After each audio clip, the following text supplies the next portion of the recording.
Сайн байцгаана уу? Өнөөдрийнхөө бичлэгээр халивын зориулаад маш амархан аргаар шулмын хуран хэлбэртэй амтад кекс хийсэн байгаа. Орцонд маань 1 ширхэг өндөг 100 г сахар, 21 ширхэг буйлс самар, 1 чимэг давс, 175 г цэцгийн дос, 1 уут ванили сахар, 330 г гурил орно. Бүх орцоо бичлэг болгохны дор мэдээлэл хэсэг давхар оруулсан байгаа. Ороод үзээрэй. Эхлээ цэцгийн досон дээрээ сахараа мөн ванилийн сахараа хийгээд нийлтлэн сайн миксердэн цэцгийн дос маань өрөөний хэмт маш сайн зөөлрсөн байх ёстой. Мөн бусад бүх орцууд маань адилхан өрөөний хэмтээ байх ёстой. Одоо дээрээс нь өндгөө хийгээд үргэлжлүүлэн бага зэрэг миксердэн.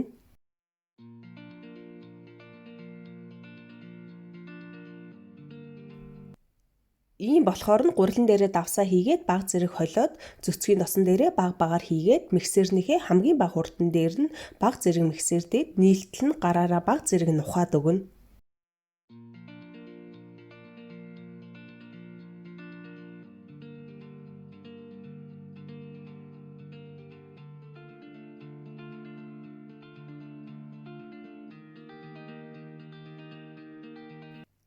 Ингээд зурмаг маань бэлэн боллоо. Одоо хүнсний скотчнд боогоод хөргөгчөнд ойролцоогоор 30 минут байлгана.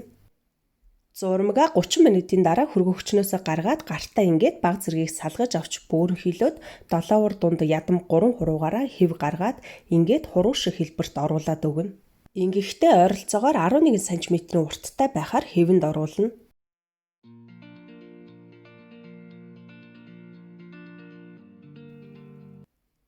Ийм болохоор нь шарга шүгэний листэн дээрээ тавиад дээшээ овоосон 2 хэсэг дээр нь хутгаар ингээд 3 удаа бага зэрэг зүсээд хэв оруулна. Дараа нь ийм буйлс самраа үзүүр хэсэгт нь наагаад хумс шиг болгоод өгнө.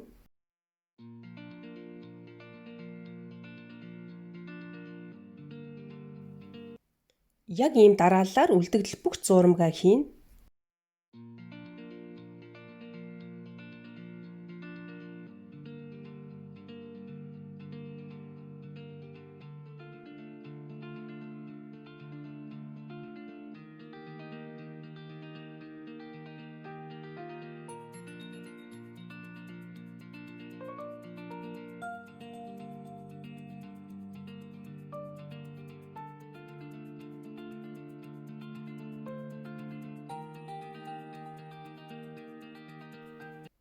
Ийм болсон байна. Одоо урьдчилж халаасан шарга шүгэн дээр доороос нь 180 градус 15-аас 20 минут болгоно. Шарга шүгэгээ урьдчилаад маш сайн халаасан байх ёстой.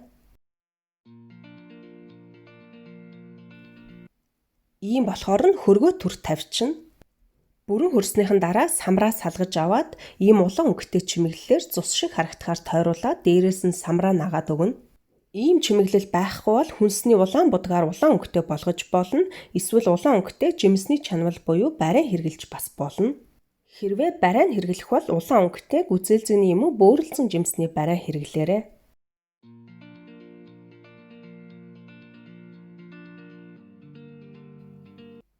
Яг энэ орцоор 21 ширхэг кекс гарсан байгаа. Ингээд маш амархан аргаар хийж болох шулмын хуруу хэлбэртэй амтад кекс маань бэлэн боллоо. Амжилт хүсье. Дараагийн бичлэг хүртэл түр баяртай.